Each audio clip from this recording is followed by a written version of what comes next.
દાખલા નંબર 42 જોઈ શકો છો દળ ક્રમાંક 81 વાળું જે તત્વની પ્રોટોનની સરખામણીમાં 31.7% વધુ ન્યુટ્રોન ધરાવે છે. તો પરમાણુની સંજ્ઞા વિદ્યાર્થી મિત્રો દર્શાવો. પરમાણુની સંજ્ઞા આપણે દર્શાવવાની છે.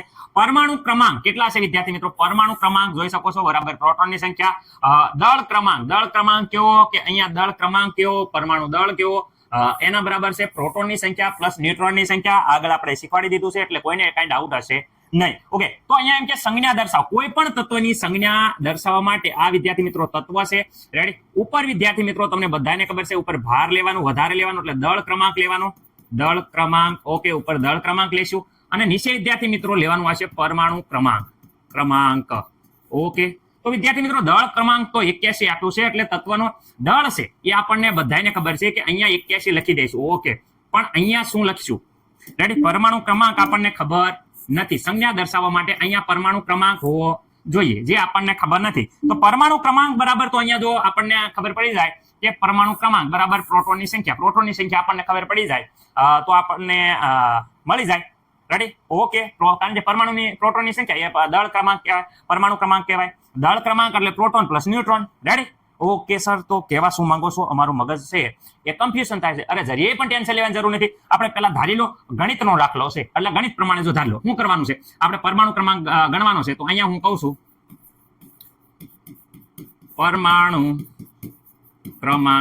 પરમાણુ ક્રમાંક બરાબર શું છે?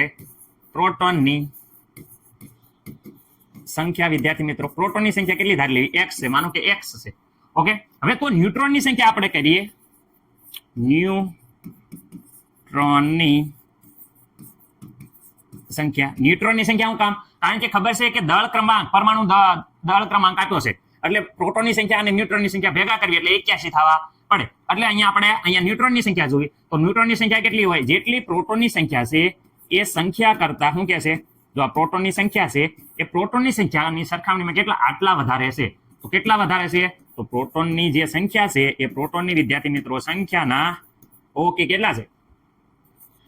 31.7% વધુ છે. ઓકે, આટલા વિદ્યાર્થી મિત્રો શું હોય છે? વધુ હોય છે. આ પ્રોટોનની સંખ્યામાં આટલા ઉમેરી દો વધારે પ્રોટોનની એટલે આટલી વધારે. ઓકે સર, અહીંયા સર આપણે ધ્યાનથી જોશું તો પ્રોટોનની સંખ્યા બરાબર તો અહીંયા પ્રોટોનની સંખ્યા બરાબર તો શું છે? x. Okay, x. તો અહીંયા પ્રોટોનની સંખ્યા x ઇન્ટુ એટલે ગુણ્યા 31.7%. ઓકે વિદ્યાર્થી મિત્રો, હવે આપણે ટકા ના લખવા હોય તો 10મા ધોરણમાં બધાને ખબર છે કે જ્યારે આપણે ટકાનો સિમ્બોલ ન લખવો હોય તો આપણે ટકા કાઢવા હોય ત્યારે ભાગે આપણે 100 કરી દઈશું તો આ ટકા નીકળી જશે. ઓકે સર, હવે અહીંયા સાદુરૂપ આપો, ધ્યાન રાખજો સમીકરણ ખાસ. ઓકે, અહીંયા વિદ્યાર્થી મિત્રો x ના x. ઓકે, અહીંયા પોઈન્ટ અહીંયા સડાઈ દઈએ. રેડી? આ ગુણાકારમાં છે. અહીંયા પોઈન્ટ આને સડાઈ દઈએ તો વિદ્યાર્થી મિત્રો તમને ખબર છે કે અહીંયા થઈ જશે 0.317. 31 ને 100 વડે ભાગશું તો પાછળ પોઈન્ટ લઈ લેવાના. ઓકે, બધાને આવડે છે એટલે કઈ વાંધો નહીં. ઇન્ટુ x આ x એટલે x ગુણાકારમાં જો એ કેવો રેમી. આ મળી ગઈ આપણને કોની સંખ્યા? ન્યુટ્રોનની સંખ્યા. મને નથી લાગતું કે કોઈ પણ બાળક કોઈ પણ વિદ્યાર્થીને આમાં પ્રોબ્લેમ હોય. નથી સર, એકદમ અમને આવડી ગયું. આ મળી ગઈ ન્યુટ્રોનની સંખ્યા, આ મળી ગઈ પ્રોટોનની સંખ્યા. મૂકી દો અહીંયા આ પરમાણુ દળમાં પરમાણુ દળ બરાબર અથવા તો દળ ક્રમાંક બરાબર શું છે? જોઈ જો પહેલા તો પ્રોટોનની સંખ્યા પ્લસ ન્યુટ્રોનની વિદ્યાર્થી મિત્રો શું છે? સંખ્યા. ઓકે, સંખ્યા. ઓકે, અહીંયા પણ સંખ્યા કરી નાખજો. પ્રોટોનની સંખ્યા બરાબર તો સર અહીંયા x ધાર્યા છે, મૂકી દો x. ઓકે, ન્યુટ્રોનની સંખ્યા બરાબર તો જો આખો આ સૂત્ર આવ્યું છે. જો ન્યુટ્રોનની સંખ્યા બરાબર x ઇન્ટુ શું છે? 0.317 x. ઓકે વિદ્યાર્થી મિત્રો, આ x ભૂલવાનું નથી. ઓકે, કઈ ના હોય તો વિદ્યાર્થી મિત્રો અહીંયા બધી એક તો આગળ હોય જ તે.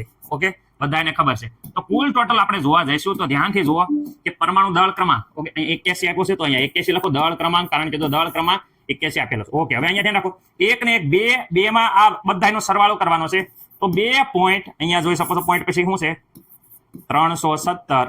Okay, x. કુલ ટોટલ આટલા x થાય. 1x 2x ને આ 0.317x બધાનો સરવાળો આટલો થયો અને આ બાજુ થઈ જાય 81. ઓકે, આ x બરાબર. ઓકે, આ સામે જશે તો 81 ના છેદમાં શું આવશે? 81 ના છેદમાં 2.317. ઓકે સર, અમને ખબર પડી ગઈ. ઓકે, આનો જ્યારે આપણે કેલ્ક્યુલેટરમાં જોઈ લઈએ ભાગાકાર તો અહીંયા આવે છે 337 વિદ્યાર્થી મિત્રો 96. જરા એકવાર તમે કેલ્ક્યુલેટર વાપરે.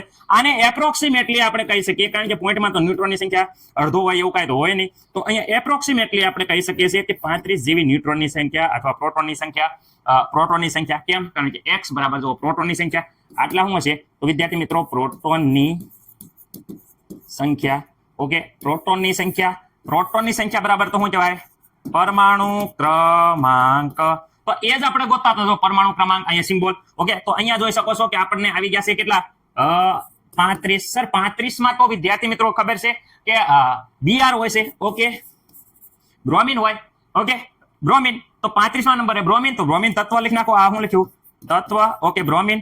અને વિદ્યાર્થી મિત્રો પરમાણુ ક્રમાંક ઉપર પરમાણુ ભાર જે આપેલો છે, પરમાણુ ભાર કયો, દળ ક્રમાંક કયો? 81. તો 81 તો વિદ્યાર્થી મિત્રો ઓલરેડી આપણને આપેલા છે. તો આ થઈ ગઈ વિદ્યાર્થી મિત્રો તત્વની શું થઈ ગઈ? સંજ્ઞા. ઓકે, દાખલો નંબર 42 જોઈ શકો છો. હાવ ઈઝી છે, પણ ગણિતના આધારે આપણે ગણવાનું છે. ગણિત તમને આવડતું હોય એટલે આ દાખલો ટન તારા એકદમ મસ્ત રીતે આવડી જશે. આના જેવો દાખલો છે, જોઈએ હાલો.